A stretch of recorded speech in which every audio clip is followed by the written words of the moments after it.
Bienvenido, Daniel, un placer tenerte aquí. Y Roberto Ontíbero, ex policía y licenciado en seguridad. Bienvenido. Gracias. Bueno, en primer lugar, preguntarte, Daniel, ¿cómo está al momento?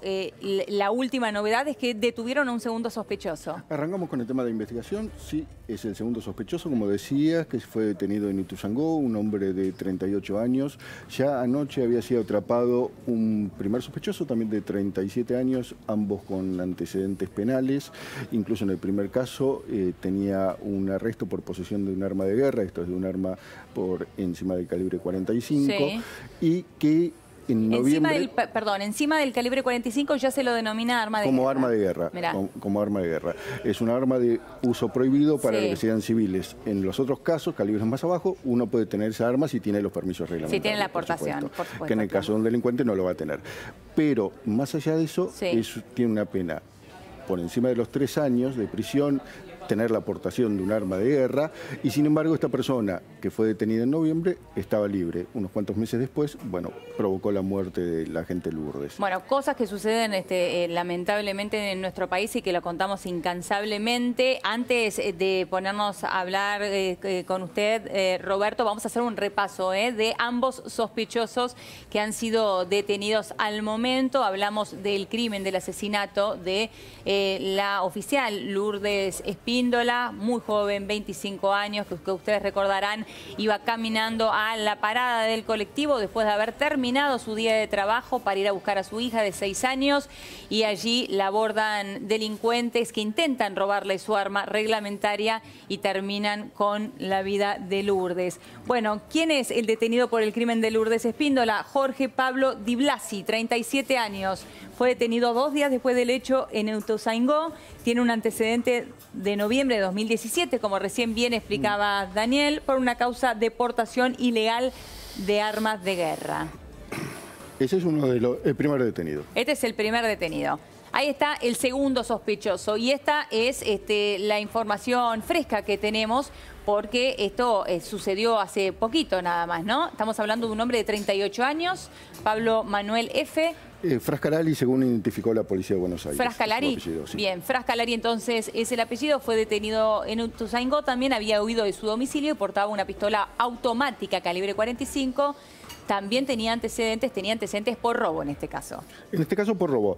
Y tenemos que tomar en cuenta que en la provincia de Buenos Aires se denuncian un robo cada 15 minutos. Estamos hablando de números oficiales de la Procuración de Buenos Aires, en que hubo 70.000 robos denunciados el año pasado y 55.000 hurtos.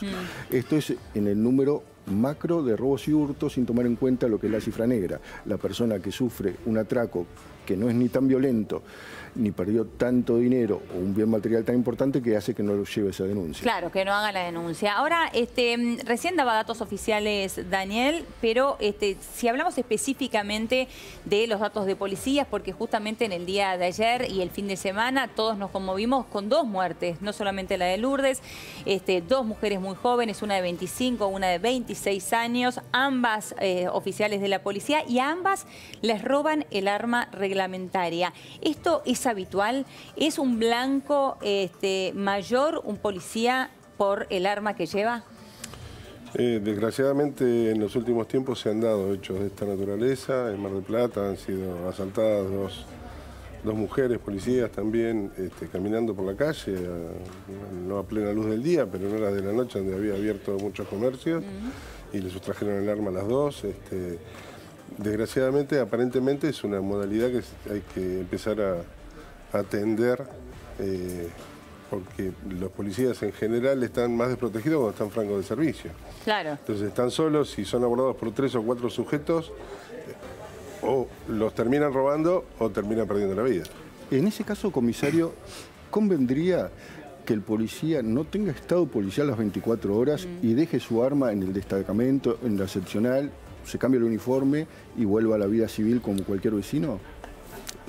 Para mí no es conveniente, por razones simples. Vemos cuál es el nivel de agresividad de la delincuencia en contra de los policías.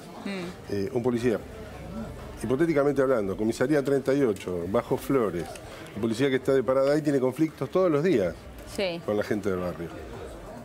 La comisaría está a 10 cuadras del barrio. Cuando él se va a Franco estaría desprotegido si no lleva su arma. Y es fácilmente identificable, o sea, saben Muy perfectamente claro. que más allá de que esté vestido de civil, es un policía. Claro, sí, lo conocen porque lo tienen todos los días ahí, 6, 8 horas.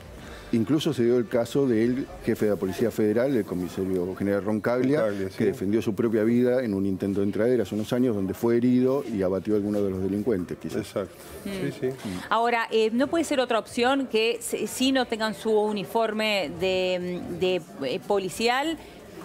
Obviamente el caso que usted recién marcaba de Flores es difícil, pero por ejemplo, en el caso de Lourdes, ella se fue caminando a la parada de colectivo, si ella en vez de estar vestida de policía estaba vestida de civil y llevaba el arma, pero el arma no la lleva, puede no llevarla a la vista o no. Sí, seguramente ¿No el arma se debe portar de forma no visible, ¿sí? Pero por lo que yo tengo entendido, esta chica o salía o iba hacia su adicional. Salía del adicional. Bueno, con lo cual el adicional se cumple con uniforme. Sí. En general viajan de uniforme porque quizás no le da el tiempo para salir de un trabajo y entrar al otro, cambiarse de uniforme por ropas de civil, tomar servicio. Claro, o sea, ella tendría que salir, cambiarse, Claro, para ir a sí, tomarse sí. el Quizás colectivo. es probable que saliendo de la adicional, si se fuera franco a su domicilio, se fuera de civil. Pero si de ahí se iba a tomar servicio a su destino, no sé si este es puntualmente el caso, ¿no? Pero en general se da esa dualidad, o salen del servicio y van a su adicional o al revés. ¿Y cuál sería la forma, cuál es la manera de protegerlos mejor? Digo, el policía nos está protegiendo las 24 horas del día, pero ¿cuál es la manera de protegerlos a ellos? Y la forma de protegerlo es darle más garantías al policía para que trabaje, para que esté más seguro, para que esté más acompañado, para que no tema defenderse. Porque en muchos casos, chicos jóvenes, con poca experiencia de servicio, pierden la vida por una fracción de segundos que dudan en esgrimir su arma o dudan en defenderse. La legítima defensa a propio de terceros está bien tipificada en la ley, y si se dan esas condiciones está en su derecho de defenderse. Comisario, últimamente los policías tienen ese miedo de usar el arma. El año pasado en la provincia de Buenos Aires fueron 47 los casos de delincuentes que fueron abatidos por policías en enfrentamientos. ¿Usted ve que en el área metropolitana en general tienen ese temor? El tema de los enfrentamientos es un punto aparte, porque en general los enfrentamientos, si estamos hablando de enfrentamientos, quizás se dan en horario de servicio, donde el policía no está solo. Sí. Yo habría que ver estadísticamente, no tengo estadísticas, pero en general cuando se producen hechos de sangre donde pierden la vida de policías, están francos de servicio y están en el supermercado o en un comercio o en un colectivo y están solos. Sí. Entonces, la superioridad numérica se invierte en ese caso. En general son abordados por más de un delincuente y cuando el policía está de servicio está acompañado y tiene la posibilidad de pedir un apoyo, está con otros compañeros que están en la zona. Entonces, el escenario cambia. Claro. Ahora, si no son abordados ellos, también puede ser abordado un tercero, ellos estar fuera de servicio, pero en ese momento el instinto policial, por supuesto, que surge, como fue el caso Chocobar, que trajo tanto debate, Tanta ¿no?, polémica, en la exacto. sociedad. Que sigue estando procesado Chocobar Claro. por la muerte de Claro, ese delincuente. por cosas como esto uno entiende esto que usted recién explicaba, ¿no? El temor que tiene un policía a la hora de tener que usar un arma en defensa propia. Pensemos una cosa, un policía es un ser humano. Sí. Tiene los mismos temores y los mismos miedos. Lo que lo hace actuar de forma diferente es la capacitación. En general, cuando se produce un robo, si ustedes están en un lugar donde se produce un robo, salen todos corriendo. El policía es el que entra. Eso no lo hace porque no tiene temor, lo hace porque está capacitado, está entrenado y está preparado para eso y es su tarea. Con lo cual, si un policía, aún estando de civil, ve un hecho delictivo y seguramente va a intervenir porque está en su esencia. Es la esencia del policía. Perdón, en los últimos años hubo una incorporación masiva de agentes en la Policía de Buenos Aires, también en la ciudad. ¿Se dieron los mismos parámetros de capacitación que se daban antes para el ingreso de esas personas? Yo no, o sea, sería imprudente de mi parte porque no conozco los contenidos.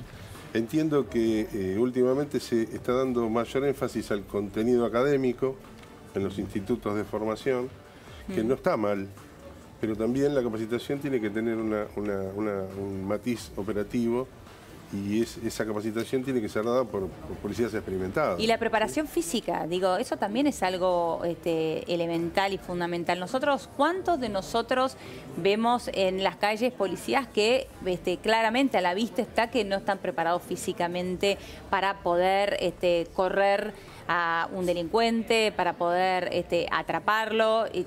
¿Eso no se está teniendo en cuenta? Siempre ocurrió eso. Ya te digo, la preparación física es parte de la capacitación. Hoy se le está dando mucha importancia a eso. Hay, en general, lo que podemos ver fuera de un estado óptimo quizás son las personas más grandes en la policía. En general los chicos jóvenes ya de por sí, por su... ¿Pero es continua la capacitación? Digo, porque una vez que se reciben de policías, continúan con esa capacitación para cerciorarse de que el estado físico siga siendo bueno. La capacitación es más académica y puede tener algún condimento de una capacitación física, pero es mínima. Claro, o sea que allí no hay un chequeo, digo. Sí, no hay control. chequeos físicos para los ascensos, cada 3 o 4 años, cuando el policía está en condiciones de ascender, se lo somete a una junta médica. Sí. Si está excedido de peso, si tiene algún problema de salud, la junta médica se ocupa de hacer un seguimiento para normalizar esa situación. Ahora, ¿está viendo que en los últimos tiempos los delincuentes toman como blancos a policías? Esto es, por ejemplo, en La Matanza se intentó copar una comisaría directamente para intentar liberar a un detenido. Ahora son policías atacados en paradas, en puestos fijos, incluso de uniforme. ¿Hay un cambio en los últimos tiempos sobre esa situación? Sí, seguro, es notable. Hay un cambio en cuanto al nivel de respeto que se tiene a la autoridad policial. Y por otro lado, el tema del armamento es básico. O sea, robar un policía implica llevarse un arma. Claro. Con lo cual se van armando. ¿Y eso por qué cree que pasa? Por eso hay tantas armas en el mercado negro. ¿Por qué cree que se perdió ese respeto a la gente policial? Y por muchos factores. Hoy hablando con otro medio, decía que el problema de la inseguridad es hay que hacer un abordaje multidisciplinario. No se puede cargar las tintas solamente en la actuación policial, en la actuación de los jueces, sino que hay que trabajar mucho en educación, en salud, en integración, en justicia social, en justicia.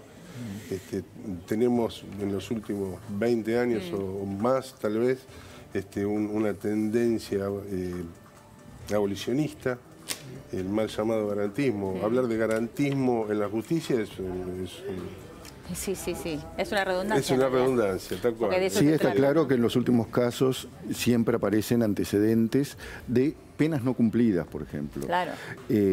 Si tomamos en cuenta los motochorros que fueron detenidos en la ciudad de Buenos Aires, sobre 80 casos, los 80 fueron liberados en menos de 48 horas. Sí, y si hablamos de eso también tenemos que tener en cuenta la cantidad de excarcelaciones que hay contraviniendo las recomendaciones de los cuadros psiquiátricos de las cárceles. Sí, hemos visto muchísimo. Recomiendan no ponerlo en libertad y el juez... Uno de los problemas es no tener lugar donde alojar a posibles detenidos. Y puede ser, pero sería conveniente que empiecen a trabajar en eso. Porque mientras tanto se va muriendo gente. Claro, pero lo que pasa es que también esas recomendaciones son no vinculantes, entonces cada uno interpreta lo que quiere. Exacto. Lamentablemente nos hemos quedado sin tiempo. Muchísimas gracias a ambos por estar aquí. Vamos a ir a una pequeña pausa en Café de la Tarde. Quédate ahí que ya venimos.